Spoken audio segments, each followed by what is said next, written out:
What is up, Growth House Podcast? This is Jesse Ray. I am here with my good friend Gerardo. What's happening? What's up, brother? Thank you for bringing me on the show, man. I appreciate it. Dude, it's an honor. We just had a great podcast on yours, so I'm like, I gotta have you on mine. I'm even standing up. Most times I don't stand up for a podcast, but I just got a lot of energy right now. So we're gonna make this happen. I'm excited.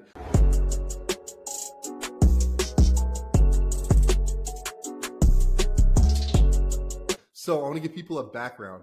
When I first bought my house, I house hacked it, right? And I was like, man, I don't know too many people doing this. I'm listening to Craig Curlop's podcast. And then I hear this guy, Gerardo, he's telling his story, young dude, younger than me. I'm like, man, this guy's crushing it. And then you said you're in Arizona, and I just moved out here. So that's how we connected. I slid in your DMs through the podcast, went and got some tacos. And like literally ever since then, we've just been boys. That's right, man. I mean, first time I've ever got, slid in DMs by a dude, but hey, it worked, right? So, Hey, it works, but yeah. man. Networking. I But yeah, love it. yeah, I man, love we've it. been friends ever since, and it's been a great journey for both of us to see where we started and where we're currently at. 100%. And like we said before this podcast started, we're like, okay, most of the people are in similar positions to where we were. Working a corporate job, maybe even they're a solopreneur, but they're probably working a 9 to 9 instead of a 9 to 5. So there's a lot of people in that same similar position where like, how do I get out? How do I escape the rat race? I want to hit financial independence. I was like, let's just do a candid conversation of where we're at now. But before we do all that, I want you to tell the audience currently real estate portfolio, business, what does that look like?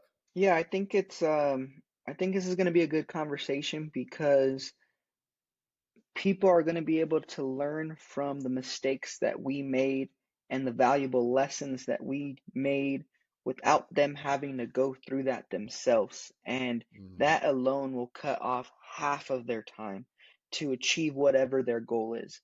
So to answer your question, as far as kind of a little bit about me, my story, and where my portfolio is today. So I was in the military for the last 8 years. When I'm originally from Denver, Colorado, I moved here my senior year of high school. At that time, I've kind of was always an entrepreneur. I was in the MLM Forex industry. I got captured and grouped into that.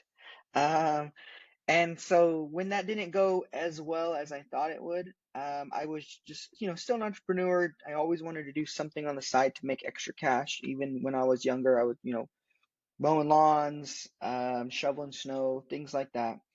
And when we moved here, my parents were renting from a landlord. His name was Robert. At that time, he had just sold that house to my parents, and Robert needed some help with the house one day coming home from work. For whatever reason, I don't remember why, but my mom sent me to go help him. So I did, and at that time I was in my military uniform, and he had mentioned, "Hey, looks like you have a good job. You should buy this house from me." And I'm like, "Well, I don't really need a house. I'm living with my parents, but my parents did just buy a home, so maybe this is the right move." So he decided he'd take $20,000 off of the purchase price since we didn't have to hire a realtor. I bought that house, my very first house. At the time, they were doing first time homebuyer grants. So I paid $500 out of pocket to buy that house. I paid for an appraisal. That was it. I paid for an appraisal, didn't think anything of it. I moved in it, and then 2 weeks later, I moved right out because I was like, this sucks. I got to pay my own mortgage and cook my own meals. I'm going back to my mom's. So, uh, so I oh called him man. up and I told him, "Hey man, I don't want this house anymore. Do I just sell it?" He's like, "Well, why don't you just rent it? Just put it up." I'm like, "Well, how do you do that?" He goes, "Just put a sign up front and rent it for $100 more than your mortgage." I did, and in 2 hours, I rented the property. Didn't think anything of it. 6 months later, he calls me, says, "I have another house for you to buy." We go all through the same process, except I go to the bank and they say, "Hey, you just bought a house 6 months ago. You can't buy this house." I call him. He says, "Hey, bring me $5,000. I'll take care of the rest." I did a cash advance on my credit card. I gave him $5,000, and that's when I discovered seller finance. He held the note for me, and he just said, "Whenever you could refinance, go ahead and refi." And this time I rented it for $200 more, It rented within like 2 days. And then that's when I finally sat down with him and was like, hey man, how do you have all these houses? Like, what do you do? And he told me he was a landlord. And I asked him if it pays well. He said it paid him $30,000 a month. Turns out he owns like 30, 40 houses here in Arizona, free and clear. And that's when I caught the bug, man. So I started doing a lot of research. I started reading books, listening to podcasts on my way back and forth from work. Um, from then on, man, I just kind of grew my portfolio from there. Today, my portfolio, I own 7 rental properties. I still house hack today. I live in a house with a guest house to help offset my mortgage cost. I got out of the military about 2 years ago. I became a real estate agent. And so I'm still an investor today, but my overall goal as an agent is to help people gain financial independence. I truly believe it can only take 2 to 4 houses to get you financially free if you do it right. And with that being said, a passion project of mine that I also have is a podcast called Life with Gerardo. Learn informal education, where we bring on guests from all different experiences, backgrounds, businesses, and we bring them on to help teach the audience what we learned, what they learned in their life to help cut that learning curve. And that's kind of what I do today. Dude, I love it. And there's so many ways I could go with this. You kind of missed a crucial piece of your story where you left serving the military, and that's because you were financially free. So Yeah, walk us that's true. through. I want to know like kind of ages because you started this pretty young. So how old were you when you got your first house? 19, 19 years old. Second house, 20. 20. Okay, so you started 19, you started buying, and you had someone that basically kind of was a mentor that you were not even looking for, kind of just popped in your life. What do you think drew him to you? Because this is not a typical story that you hear where he's like, hey, let me just start selling you houses at a discount so you can get your real estate, portfolio started. Well, to be honest, he's just a nice guy. It wasn't just me. He actually did it to my parents. He offered it to my sister, and he's also sold a dozen other properties on a seller carry. It just Mm, wasn't me, but I was actually the one to seek out more knowledge and advice from him. And that's what mm. I truly believe is why he gravitated towards me and is willing to help me. I'm still friends with him today. I just bought, he has 2 more remaining properties here in Arizona. I just bought one last month from him, and I'm buying Awesome. his last one by the end of the year. Um, and so to answer your question, when people say, "Oh, I'm not going to be able to do this because I don't have a guy like him," well, go find a guy like him. And Mm, in today's world, you can find a guy like him all through Instagram. The problem is people go and find these people and they say, "Help me, help me, help me, help me." I went to him and I was saying, "Hey, after doing all this research, I found out this, this, and this, and this. But here's my question." And then that changes the conversation because he knows that I'm truly invested and I'm truly doing my own research. I'm not just saying, hey, help me get to this, and that's it. so good. And then also what you did after you did the research and he gave you directions, you figured it out a way. Like most people would have said, I don't have $5,000. After the bank said, hey, bro, we just gave you money for your first house. You can't just come back to us and say you want another house. And now, like I just said, you don't have $5,000. You got creative. You said, screw it. I'll take the VC route. I'll do Visa credit card. So Yeah. that's like, that's what I love hearing about like people's stories, especially when they start out. If you are hungry, you'll figure out a way to make it happen. So I Yeah, love that. You exactly. mentioned, go ahead. No, I was gonna I say was going to, exactly, man. I mean, that credit card right there, I didn't have 5,000. I was 20 years old. $5,000 is a lot of money, but I yeah. figured $5,000, I could get the cash advance. If it rents out as fast as the last one did, well, now all I got to do is make my monthly payments to the credit card. And it also helped because I didn't have a car payment and I was living at my mom's for $500 a month. So it was like, what's the worst that can happen? Mm, that leads into the next thing. For us, house hacking is a major, part of our life, but also Yeah, that delayed gratification and living frugal.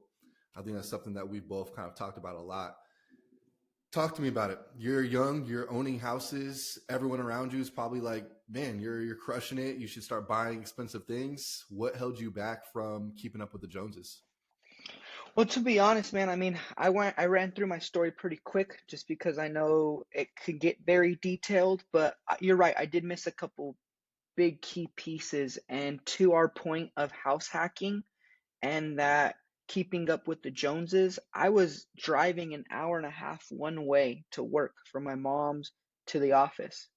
And when doing that, it was getting exhausting, and everybody was saying, "Hey, man, you're now making good money.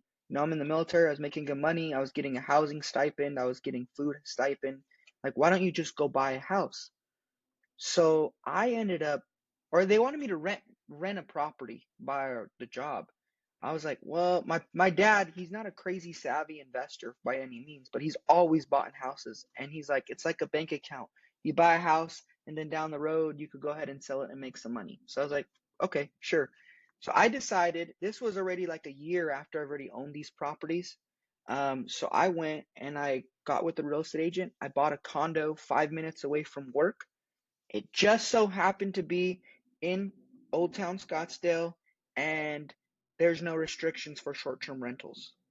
I didn't know this at the time, but I was just living there, and I'm like, I hated paying a mortgage. I just hated it. It took up half of your check. So I was like, man, this sucks. There has to be a way. And when listening to those podcasts, I found out about house hacking and I found out about Airbnb. So I lived there during the week and I put the condo up on Airbnb for the weekends. And that's what made my mortgage payment and paid me. And when I realized that, I was like, oh shit, I'll just go back to my mom's. I'm renting this thing out full time again. And then I did that for like 6, 7 months. Then the house hacking thing happened again because I'm like, dude, I cannot make this drive anymore. So that's when I found a little duplex where I lived in the back unit and rented the front house.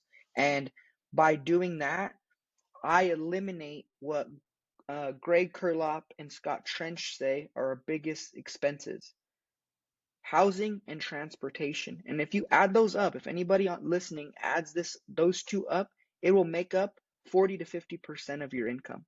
And the minute you can eliminate those by having a paid off car and house hacking, you will be able to financially get ahead.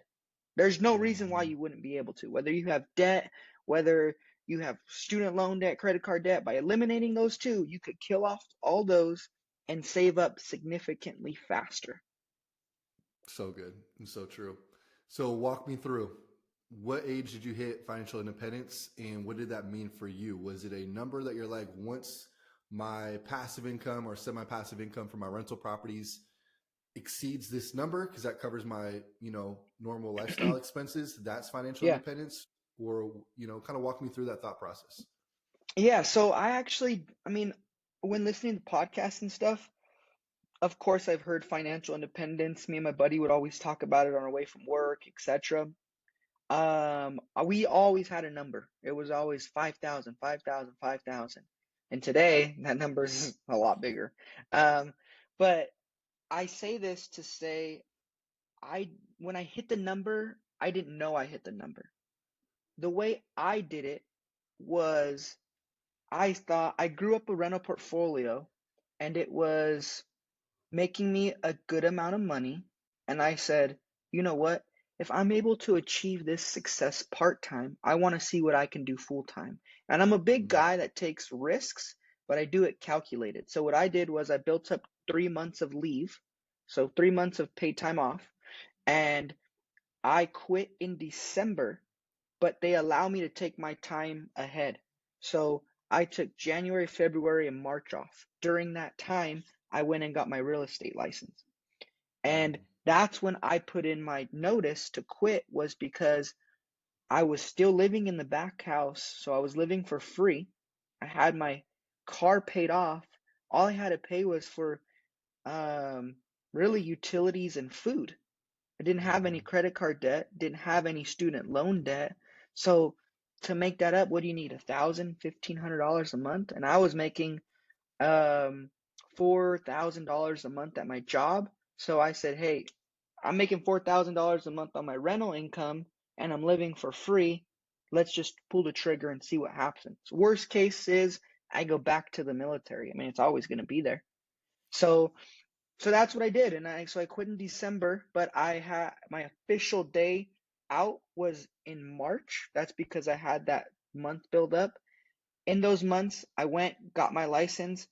By the time I left my job, I sold my first house. I was already licensed, and I got my Wow. first listing already. And guys, like, there's so many things I want to talk about here, but this was so cool to experience with you because we were friends. We were talking about this stuff, like saying, hey, we're close to hitting this number. It is way better when you have accountability partners, when you have Yes, people in your inner circle where you can like talk about these things. And so I remember me and G were talking like, man, I'm about to quit February of what was it? February 2022. And then you were like, oh, I'm about to quit too. And then you just said you quit, I think in December, but you were still on until March. So correct. that's just so cool that our stories were almost like so aligned with each other and both did it off a rental income. I guess for me, and I know we talk about this a lot because this is a big topic. Everyone talks about hitting that financial independence number, but no one talks about what the heck happens after that. Like once you hit it, okay, cool. And I didn't have any other goals set. So G knows I was stuck in this weird position for like a year. I'm like, what's next? Like, what else do I do? I could go travel. I mean, I had, $8,000 to $10,000 consistently coming in just from two houses from doing co-living and house hacking. This is amazing. But at the end of the day, we're both in our 20s at that time. And we can't just like go lay on the beach. That's gonna get boring pretty soon. And so for me, I was like, I'm just ambitious and driven. I want to do something next. I want to do another thing. It sounds like for you, you just already had the idea. Once you hit that $4,000 or $5,000 mark for your financial independence number, you're like, I just want to double down and see how much more money I can make. Did you have that kind of almost identity crisis / like goal setting crisis where you said, I achieved the goal that I spent X amount of years trying to save up for, buying the assets, and then I really just didn't know what to do next? Well, here's the thing, man. In the military, they put more people necessary to complete a job. Mm-hmm. And so I would find it every day. I was in the HR department. I was getting my job and tasks done in like 2 hours. So but I had to sit at the office for the rest of the 6 hours. So Mm-hmm. I was like, man, if I, divide all my time up, it's like, man, am I getting $4,000 a month? Great. I mean, that's great money for the age I was, etc. But then I was like, man, I seen this quote, and the quote said, "Don't let $5,000 a month stop you from making $5,000 a week." And I Mm-hmm. heard of guys that made 20, 30. I mean, dude, you were in sales and you would make that in a month. I Yeah. never imagined I could make that much money in a month. Like even your finance independent number compared to mine was half of your one house. Mine was only Mm-hmm. 4,000. So Mm-hmm. the way I seen it, and at this time, now that I'm looking back at things, the way I seen it was like, shit, I just want a job to make big checks. Like, I Mm-hmm. want something that I can make a big check. And my very first listing, it was only like a $380,000 condo. I made 3%, so whatever that is, I don't know, like 10 grand. Dude, that would have took me 2 months, 2.5 months to make that, and I made it on one deal. So Mm-hmm. then that's when I was like, okay, this job, it's still a job. I now know that Mm-hmm. today, but it's a job, but this is a high paying job. This can allow me to get to future goals faster if I need to. And that was my thought process when I became an agent. I was like, you know what? Let me just go all in on this agent thing and see where it leads. And my first year, I did 14 deals, and last year was my second year, and I did 25 deals. And the average agent does 3 deals a year, and 80% of agents quit after their first 2 years. Hmm. If you don't mind sharing, what do like you don't have to be specific, but like general numbers, if you do 14 deals, what's that look like for, that paycheck at the end of the year? Yeah, no, it's a good question. So, on average, I get paid about 2.5 to 3% of every deal. So Mm-hmm. of those 14 deals, the way I average it is median sales price in Arizona was 420,000. Every time I get a deal, it's about $10,000. So that Mm-hmm. year I made 150,000 for my very Mm-hmm. first year, and I started out in March. So I started about a quarter later than everybody else, but the way I seen it Four was times your previous job. that's the way I seen it. In 1 year, that would have took me Yeah. 4 years to get that 150. And now Mm. this year, my median price went up, so my income literally doubled. So this year, Mm-hmm. I just got done finished sending all my shit for taxes. It was $300,000 is what I made as a real estate agent. I love it.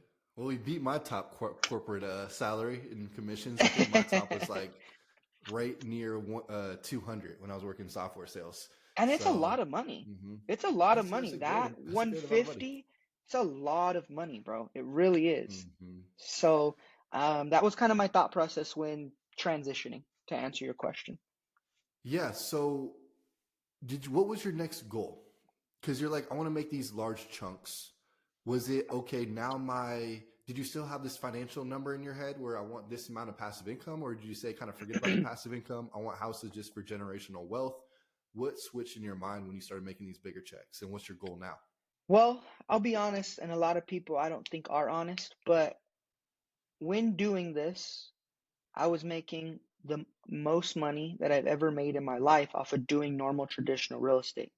Now, going to all these real estate meetups and listening to podcasts and books, don't get me wrong, it's amazing to listen to all that, but you know that for me, every time I talked, it was, oh, I'm now doing this. Oh, now I'm doing this, which leads to what they call shiny object syndrome.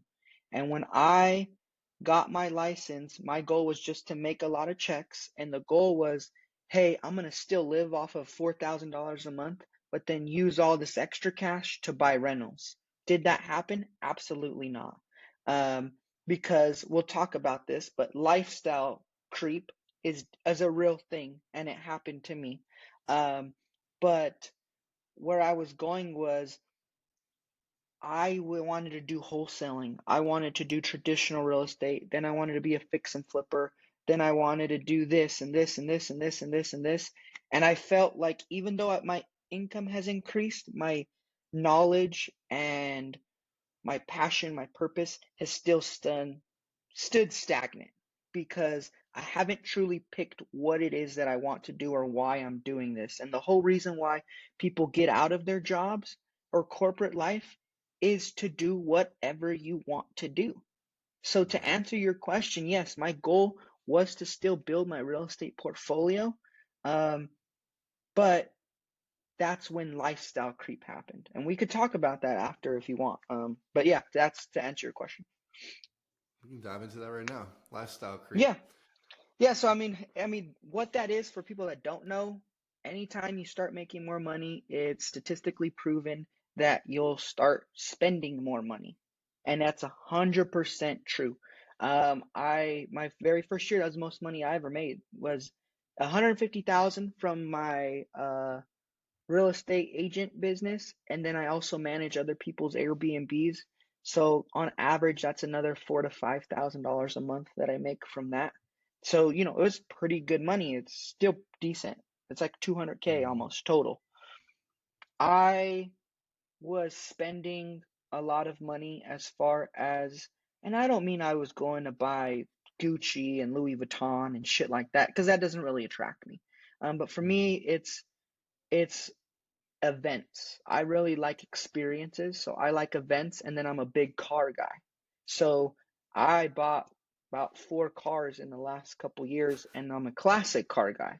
So Yeah. it's not like they're cars that it's Lamborghinis and everyone's flashing and see them. They're 1970 Chevys, 1968 Chevys, that are sitting in my garage collecting dust. So some people see them as waste of money, but for me, it's like, man, I have a hit list of cars that I want to collect. Now, does that mean I should have bought them right now? Absolutely not. Um, but that's where a lot of my money was going. I was going to, boxing matches. I was going to, events, I was buying cars, spending money because I had it, and I've never had that much money. So it's like, man, this money's like gonna keep rolling in. And it sure as hell did the next year. Boom, bro. I made double. So it was coming in even more. But Mm-hmm. then interest rates changed. And when interest rates changed, it's like I got punched in the face, bro. Hmm. About last quarter 4 of last year, um, that's when everything has slowed down, and it still has coming into this new year. And that's when I realized I was spending money before I had it. Hmm. I coming into this new year, and this is me being bluntly honest with a lot of people because I feel like nobody really is. I have I made 300K as an agent, counting my rental property rental management business and rental. Probably made $400,000 this last year, Hmm. and I had $45,000 worth of debt going into this year. Hmm. So when people on Instagram are flexing and all this stuff, believe me, bro, just because whether you're making $100,000 a month or $10,000 a month, if you're spending all of it, you're still living paycheck to paycheck. And that's what not a lot of people talk about. Just because you're making a lot of money doesn't mean you're keeping it. And I failed our own rule of how I got here in the first place was by still staying frugal and living below your means. And that doesn't mean you got to be cheap and drive a old, car or whatever the case may be, but that doesn't also mean you got to spend everything that you're making. Hmm. Yeah, man. Financial literacy and just understanding budgeting and all those basic things people forget about once they start making a lot of money. And I think it's 5-star rating and review for this podcast and also G's podcast because there's not too many people out there that will keep it 100 with you guys, like for real. Yeah. So many people. And that's why I'm super excited to really start documenting my personal journey on this podcast. One of my friends, Brian Lubin, did this for 2 years and watching someone who's in corporate America with that dream of financial independence and then document all the wins and losses to him reaching financial independence, traveling the whole world for a year, and then coming back and saying, it's not what I thought it was. I want to do something else. I want to do something more because once you get financial independence, like we're made to go chase big goals. And I know for us, we're Yeah. ambitious. We that's what fulfills us is going and having a goal, achieving that. And also what fulfills me and G is actually helping other people as well. So, Yeah. man, I appreciate you just being transparent and honest and sharing this story. Kind of where I Of want to go course. from here would be talk to me about, I don't know if you want to, but you're also looking at the cleaning business because this is something that you started with your family. And I think this is beautiful because you're now putting your family and helping others to be in position where they can succeed, grow, and have money as well. Yeah. Is actually something that it was a question on your worksheet that I answered that kind of made me think to myself of the two people that kind of inspired me or that I looked up to the most. And Mm-hmm. one was Robert because he's the one that got me into this, which was the landlord. But then two is actually a buddy that I met that I manage his property. Very, very smart guy. He's from India. He owns a couple houses here in Scottsdale that I help manage for him. His name is Kiran, and he's going to listen to this podcast because he listens to all my podcasts. So I know he's going to get happy and call me about this. Um, but he actually brought it to my attention. So when I was going through this quarter 4 and I'm realizing like shit, money is it's stopping. Airbnb Mm-hmm. market has changed here. So my rentals are down, the managing's a little bit down, and I'm not getting any sales because I'm only doing traditional real estate. He looked at what I have and he said, hey, one thing that I noticed is all your businesses are market based. Goes, so you're doing good when the market's doing good. He goes, we need to get into a business that is always in demand, no matter whether it's up or down. And we originally were going to be going into the living assisted facility route. That's what our plan was. But after doing a lot more research, there's just a lot of liability reasons, and there's a lot of day-to-day operations involved in that. So we Mm-hmm. decided not to go that route. We're still thinking about doing daycare routes, but more of a passive route for us.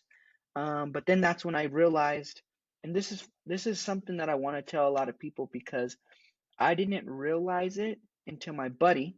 So I actually had three people that were impactful for me. So, buddy mine, he owns a demolition and plumbing company in Colorado. His name's Elijah Baca, and he told me, "Dude, you are an entrepreneur at heart." He was in the Forex MLM with me, and he's like, "Bro, you're an entrepreneur at heart. How are you not seeing this?" I'm like, "What do you mean?"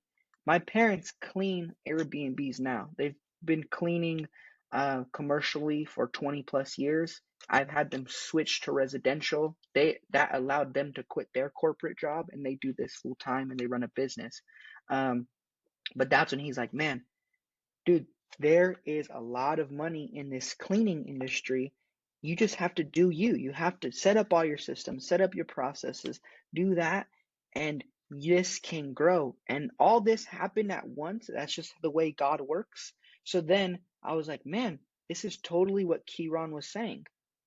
Now, cleaning, whether it's up, whether it's down, no matter what, it needs to get done, especially in Airbnbs where they don't make money unless that house is cleaned and ready for the next guest. So now, yes, my current adventure is I'm still a real estate agent. I help investors. That's my overall goal is with the podcast, I want to help people become financially free. And I truly believe the fastest and quickest way to do that is through real estate investing. But I also now learned from what I'm learning today is you can't become a real estate investor unless you don't have any money. That's just hands down. People can lie to you and say there's no money down, blah, blah, blah, blah. Sure, you could get a rental with no money down by all means. There's sub two, creative finance, etc. But $200 to $500 a month isn't life changing for you. Because the minute an AC goes out or your water heater goes out, there's your cash flow for the whole year. But what is amazing is creating a business or a high paying sales job or something that is consistently bringing you in 10 to 20 to 30 to $50,000 a month. It's pretty hard to save $50,000 a year if you're making 60,000. But it's damn easy to save up $50,000 a year if you're making 50K a month. Mm-hmm. I want to look at something that I posted the other day because I want your take on it. But Yeah. before we go to that, next 5 years, what does that look like for G? G, you crushed it in real estate and you're still crushing it, but then you're like, no, I do want to do a slight pivot because I don't want to be, like you said, where it's dependent on the market, seasonality, etc. What's the next 5 years do you think look like for you? Well, it's a good question, man, and I want everybody to actually ask themselves this question. Is what is the goal? And shout out to Growth House Mastermind because when I was there, I was asking a real estate investor this same question. And I asked him, do you truly love real estate or do you just do it because it gives you money and free time? He said, you know what? My overall goal is freedom.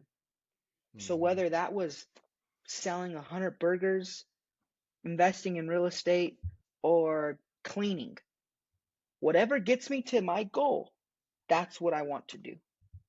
So I reversed that and asked myself that same question. So now, to answer your question as far as in 5 years, what are my goals?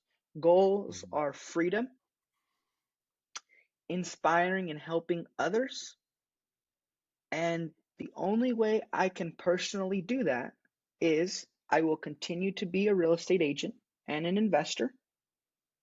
I will grow Nevea Janitorial to there's there's 60,000 Airbnbs in Arizona.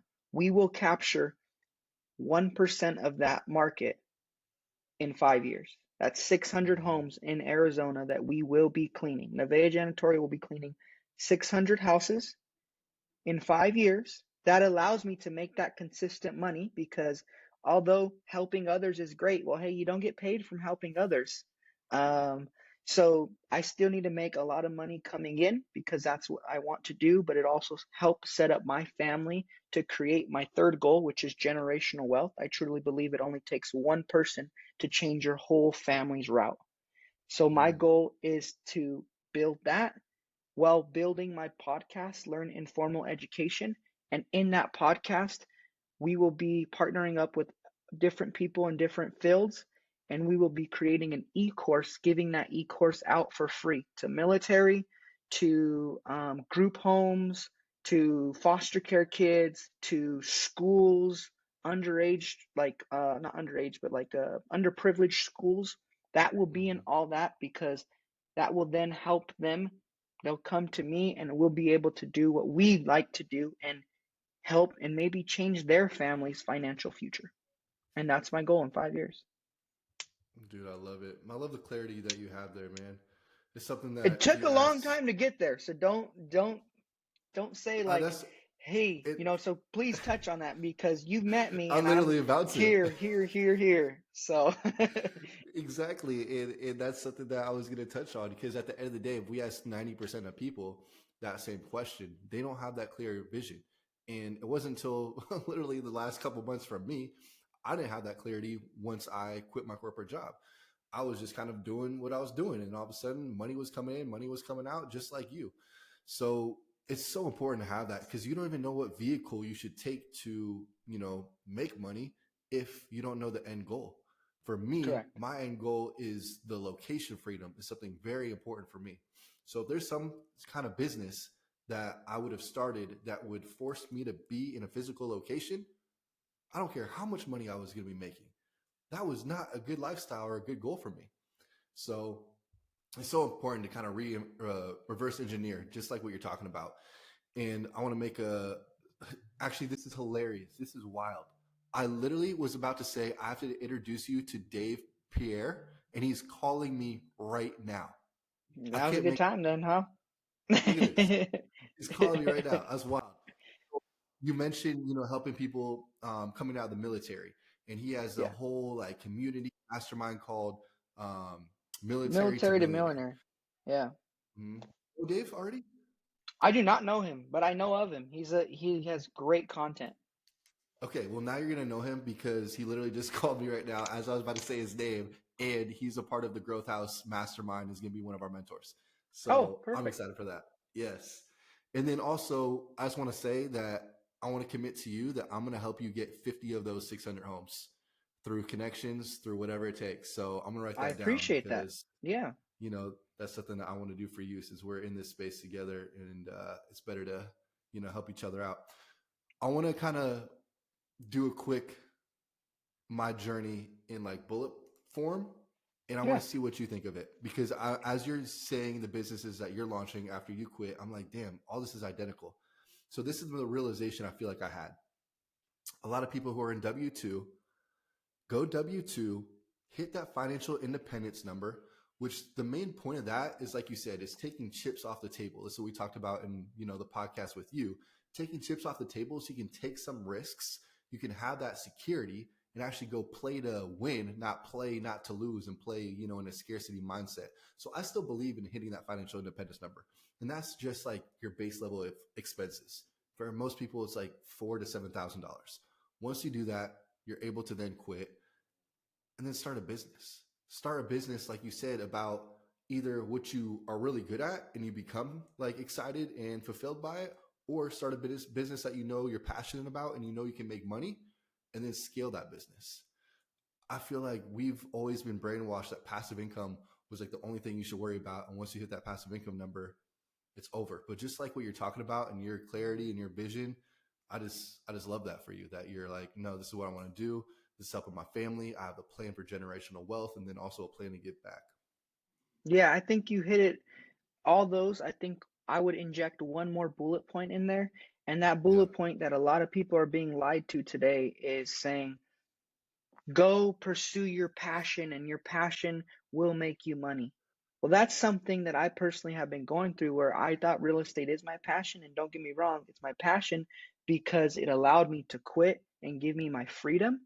But I found out my passion really is more helping people, but also building things. I really enjoy that Mm-hmm. process. Um, and I would say for those people that are thinking about taking this next step, don't get caught up and hung up on, oh, I got to go pursue my passion in order to quit my job or whatever. Because there's going to be things just like this cleaning business for me. This has been in my family for 20 years and I never seen it. There's probably something in someone's life today where it's maybe you're not as passionate about it. Maybe it's your dad's plumbing company. Maybe you're not as passionate about being a plumber, but little do you know, there's 5,000 plumbers leaving the industry a year and 1,000 entering. In 7 years, plumbers are going to be able to charge whatever the hell they want. So maybe it's something like that where it's staring you right in the face. It's not your passion, but it's allowing you to go out and take those risks and now become your own boss and maybe make a little bit more extra cash to allow you to go do something that you like. And by all means, if that project or passion project turns into something, then awesome. That's phenomenal. But don't, this is me personally, and there's going to be some hate on it, but me personally, I think you need to have something. I mean, you help me. You need to have something that makes you money, but also while building whatever it is your passion project is. And if it that also makes money, awesome. But if not, you at least have both ends because you still got to pay for stuff. And ultimately that $3,000 to $7,000 for financial freedom that allowed us to quit, that just pays for our living expenses, bro. That doesn't pay for any fun stuff. And I like doing fun shit.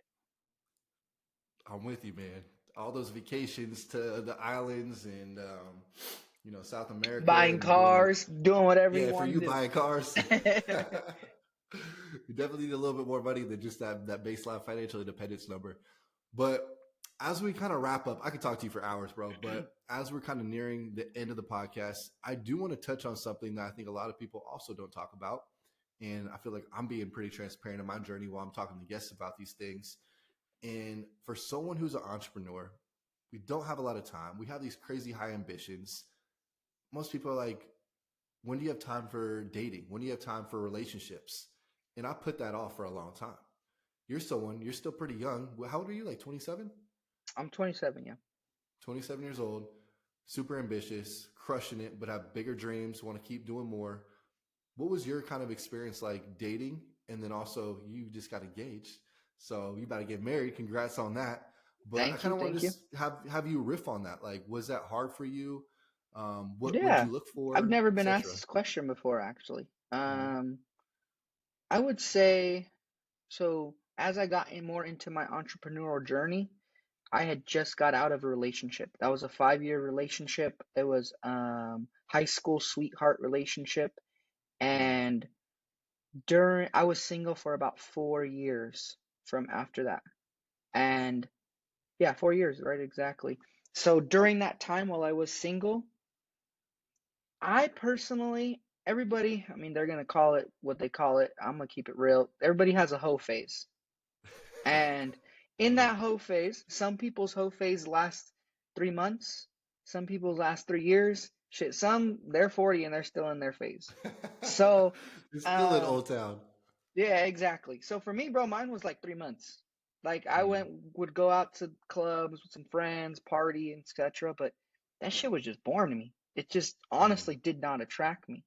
Um, so I actually used that time to really focus on myself. And that's when I was living frugally. I was saving money and I was getting made fun of. I mean, I had sergeants telling me like, dude, you're making all this money, you have all these houses, why don't you have your own place? You're still living with your mom, blah, blah, blah, blah.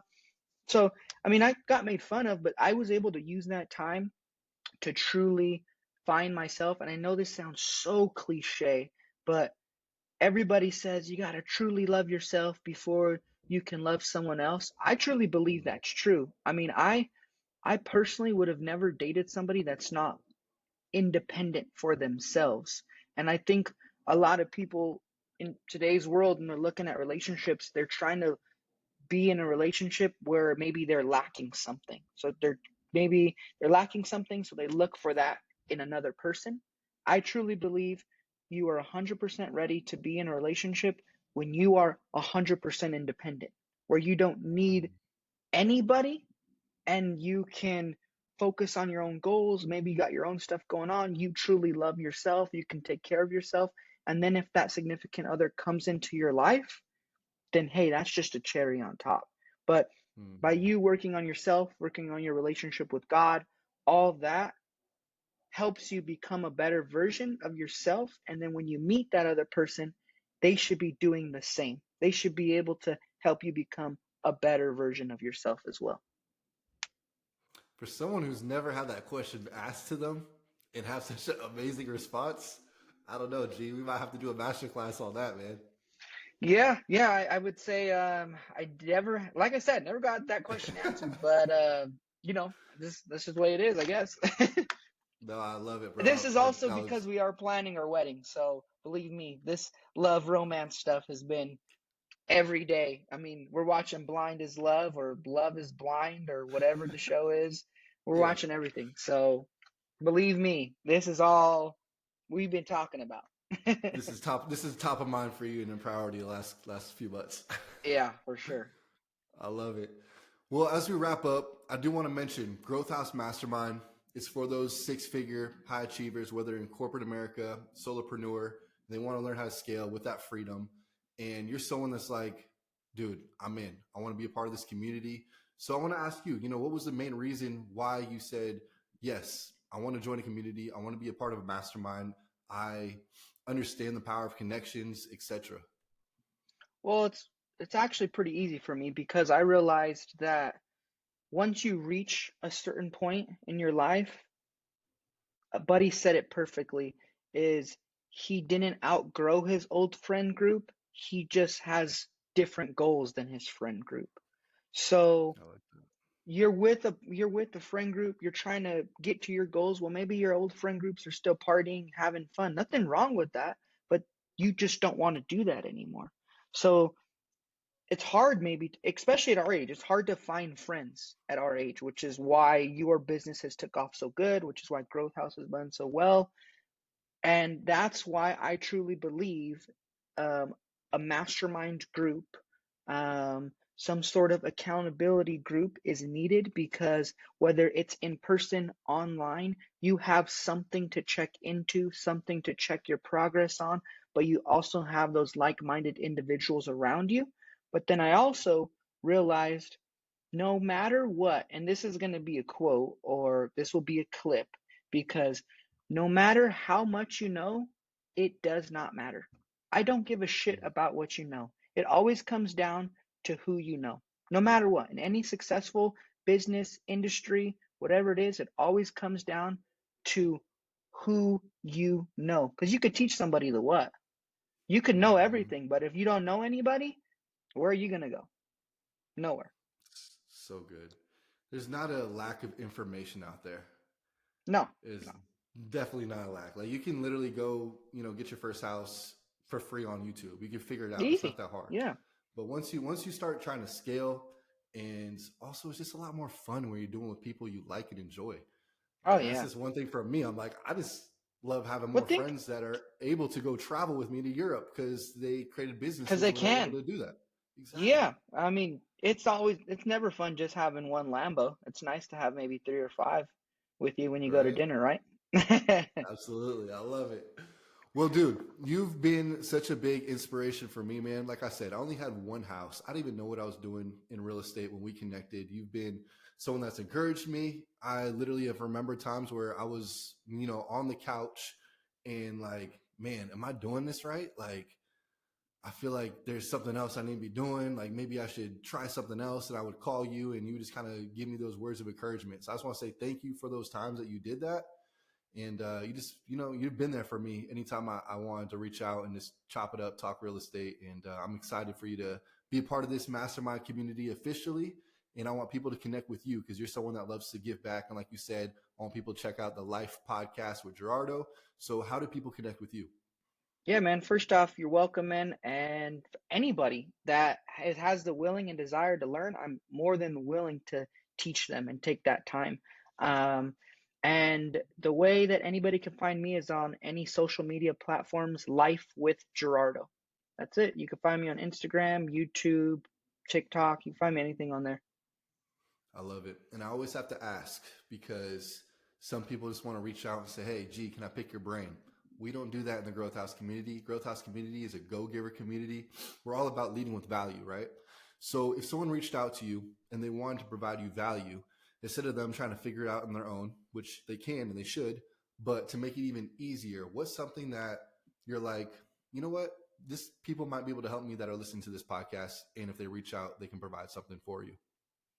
You know what? That's a good question. At this point in my life, the Airbnb management stuff is taking up a little bit of my time, but it's also something that somebody can truly learn a lot if they went in and did it. I haven't posted it. I haven't said anything about it.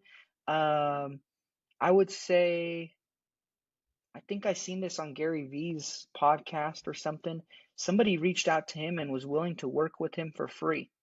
And I Mm-hmm. mean, I would love somebody that would do that, not just for the money factor, but Mm-hmm. because that just shows how much of an interest they are willing to take and shows that motivation. And it goes back to who you know. So it only benefits them Mm-hmm. anyway.